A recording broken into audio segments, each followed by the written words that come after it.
Fresh off his State of the Union address, President Biden left Washington for Wisconsin today. It's part of a new White House push to get out of D.C. to highlight the economy and investments in infrastructure and blue-collar jobs. Our own Judy Woodruff was on the ground with him in Madison. Judy?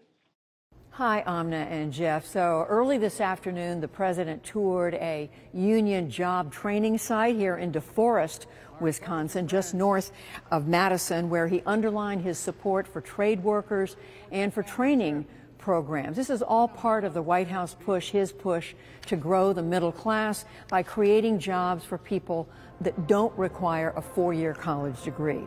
Shortly after that, I sat down with him right here for a long-delayed and wide-ranging conversation. We touched on the state of the economy. We talked about my new project, the country's deep divisions. We're calling it America at a Crossroads. And we also talked about the coming political season. Mr. President, thank you very much for talking with us. Happy to be here. We are in Wisconsin, but let me ask you first about last night, the State of the Union. You are getting a lot of attaboys today from your fellow Democrats who are saying you showed energy, optimism, you stood up to the Republicans. They were yelling at you. Some of them were calling you a liar. Did you expect that kind of reaction? From the folks who did it, I was. The vast majority of Republicans weren't that way, but you know, there's still a significant element of what I call the MAGA Republicans, you know, the Make America Great Again Republicans. And it's, you know, I kind of anticipated it, but there were an awful lot of, the speaker was gracious, and so was, you know, there were a lot of the members. You almost seem to be enjoying the back and forth. Were you enjoying it? Well, you know, as you know, Judy, I spent most of my career with the Congress and members of the Congress. I know the place well. I know the system well. And I always feel comfortable when I'm up on the Hill. For real. Did it most of my life. Wasn't too bad at it either. Well, here we are, as we said, in Wisconsin. You've just given a talk to a group of union members. This place where we're sitting is all about training folks in construction work, union work. When you think about what is it, $1 trillion worth of money that's going to come from the Inflation Reduction Act, the infrastructure legislation, the CHIPS manufacturing bill, $1 trillion.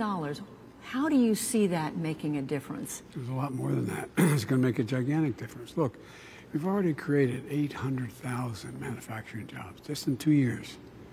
That's more jobs than anyone's created anyway. And we paid for it all. We actually reduced the debt, the deficit by $1.7 trillion over 2 years. And what it's about is about giving working folks a chance. And I don't mean just labor. I mean, look, you've probably heard me say before, I've never been a big fan of trickle-down economics. Family I was raised in, a lot didn't trickle down to our table. But, you know, the middle class is, when it does well, everybody does well. So my goal was, when I got elected, was to, and I campaigned on this, build from the bottom up and the middle out. When that happens, the poor have a chance up, and the middle class does well, and the wealthy always do well. So. And these jobs, these kinds of jobs, what effect do you think this will have on working class Americans who, frankly, more and more of them are voting Republican? Well, it'll have a profound effect. I mean, look, just as I was told we were going to lose big the last election, the off-year election, and I said we weren't. Just as we were told I wasn't going to be able to pass the Inflation Reduction Act or the CHIP, we passed them all. And what's happening now is people don't, understandably, don't realize all of it passed back in June, July, August, September. It's only coming to fruition now. For example, Judy, we pay the highest drug prices of any nation in the world. Yeah. Yet people didn't know until January, even though we talked about it since last summer, that prescription drugs for costs were going to go down. And, for example, insulin. Insulin for seniors, instead of being $400 or $500 a month, is now $35 a month. And people are going, whoa. And there's so much more to come. And look, I think we start off with a proposition, I do anyway, that the vast majority of Americans don't think the tax system's fair. I mean, the vast majority, including, relatively well-off suburbanites. The idea you got 1,000 trillionaires and they pay less for the percentage of their income than a school teacher does. I mean, so there's a lot going on. We got a lot passed, and it's now just going to start to roll out. And I want to ask you about that because the picture you painted last night, unemployment, record low, the growth, the economy, what is it, inflation is coming down, incomes are rising, and yet when you mention the polls, when you look at the polls, CBS poll, 64% of Americans think the economy is in bad shape. There's an NBC poll, 71% think the country's on the wrong track. Why the disconnect? Because the polls don't matter anymore. You got to make, 40, 50 calls on a cell phone to get someone to answer a poll? Even the pollsters, you talk to them, ask them what they think about this certain, look. So you don't think it's your policy? Oh, I know the policy. By the way, if you ask the same things, do they support the rebuilding infrastructure in America? Overwhelmingly they support. Ask anybody. Do they support the CHIPS and Science Act? We've attracted $300 billion in investments. We invented these chips. They're coming back to America. We're going to be the leaders again.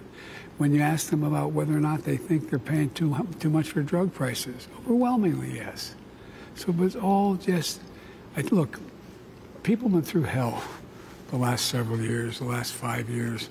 In the pandemic, we lost 1 million people dead. Yeah. And so every time you turn on the news, are you reporting any positive news? I'm not meaning you personally, right, editorially. Right. And so you turn on the television and everything's down. And so people understandably are down. So when people, there was a Gallup poll saying most Americans think next year the economy is going to be bad. Do you think there's going to be a recession this year? No, or next year. From the moment I got elected, how many of the experts are saying within the next 6 months there's going to be a recession? So I am launching a reporting project for the NewsHour, looking at why the country's so divided politically, culturally. What do you think? Why do you think it is? Well, I think it's a number of reasons. Number one, I think that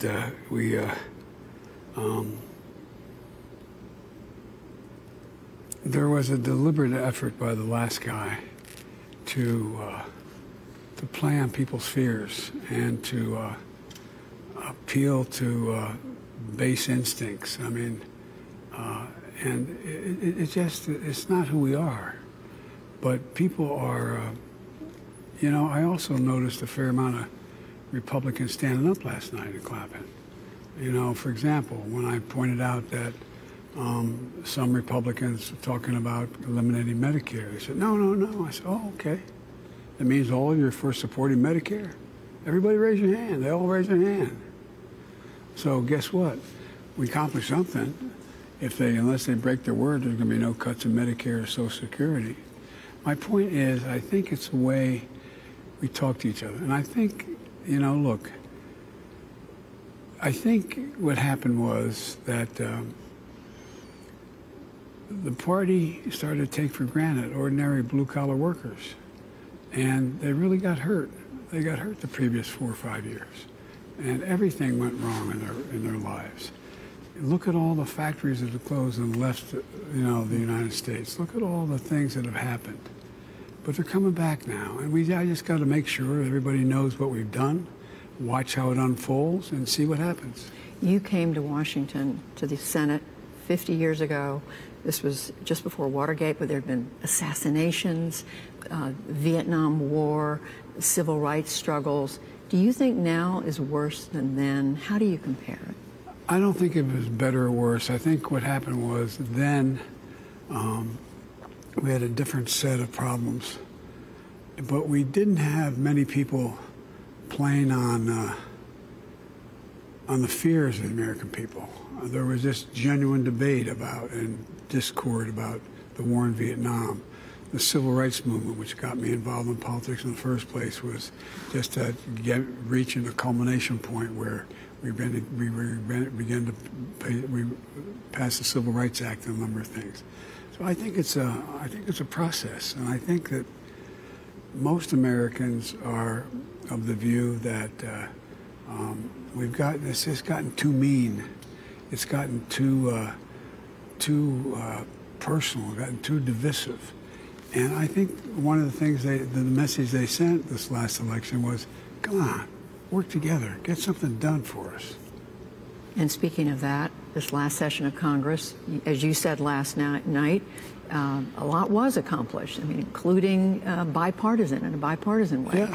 This session coming up right now is different. You've got a Republican majority in the House, a number of supporters of former President Trump. Realistically, Mr. President, what do you think you can get done? I mean, assuming the debt limit issue gets resolved, I think we get what do you a lot think done. You can get done? I think the American public, I think when we vote on whether or not to extend the Medicare benefit, health care benefits to ordinary Americans, not just on Medicare and Medicaid, I think when we're going to see that we say that insulin should be available $35 for every American out there, I think you're going to see a lot of things done because people are becoming aware of what we can do, and we're starting to see those things happening. And one of the reasons I'm here at this facility, the laborers now, most people think that, we're going to be a laborer. Well, you just sign up, you show up. They have 4 years apprenticeships to become a laborer. It's like going to college again. Not again, it's like going to college. We have the best trained workers in the world. And for example, when I asked But you think you can get those things through that you just I know described? I can. With Republican? Yeah. By the way, we got them through. The things I'm talking about, we've already gotten through. And I think it's a matter of just demonstrating what we've done. One of the things Republicans say is a priority for them is investigating your family, your son Hunter, your brother Jim. They talk about access that they say others have gotten because of you, because of your political success. How do you plan to deal with that? The public's not going to pay attention to that. They want these guys to do something. If the only thing they can do is make up things about my family, it's not going to go very far. I want to ask you about foreign policy. There's a few things to ask you about this. Sure. Chinese surveillance balloon that went across the country. You ordered our military fighter jets to shoot it down off the coast of South Carolina. But Republicans are saying you look weak. Mike Gallagher, the congressman, said he's an impressive guy, isn't he? Inexplicable that you didn't shoot it down earlier. Marco Rubio said it was dereliction of duty not to immediately tell the public about this. Look, it's now public. I told the military I wanted to shoot it down when it was safe to do it. They said it was unsafe to do it over land. They said they could learn a lot in the meantime by watching it go across the country. As soon as they had a chance to shoot it down over water, they did, and they're recovering major pieces of it to determine if we can learn anything from what they garnered and what kind of equipment they had. There were several of these balloons that during the last administration they didn't even know they were there. They didn't even do anything about them. So, look, I just think that the idea that there was a dereliction of duty is a bizarre notion. China knows exactly what the deal is with us. So China today is saying they feel smeared, that you smeared them and their leader in your remarks last night. Have relations now between the U.S. and China taken a big hit, frankly?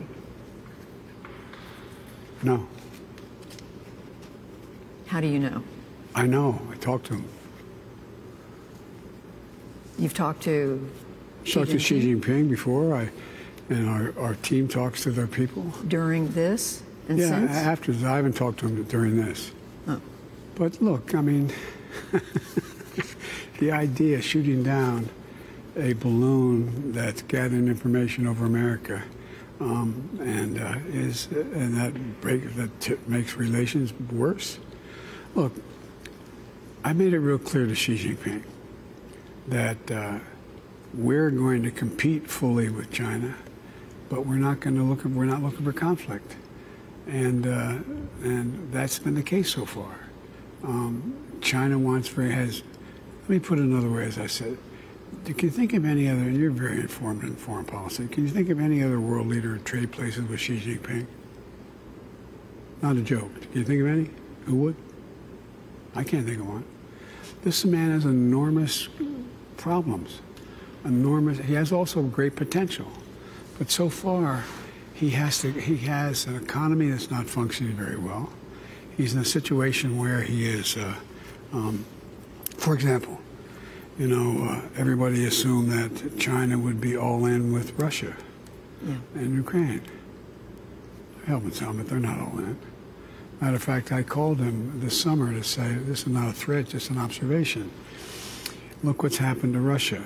600 American corporations have pulled out of Russia, from McDonald's to Exxon. And I said, you've told me all along that the reason why you need a relationship with the United States and Europe is so they invest in China. I said, who's going to invest in China if you are engaged in the same kind of deal? You notice there's not been much going on there. Ukraine, you mentioned that.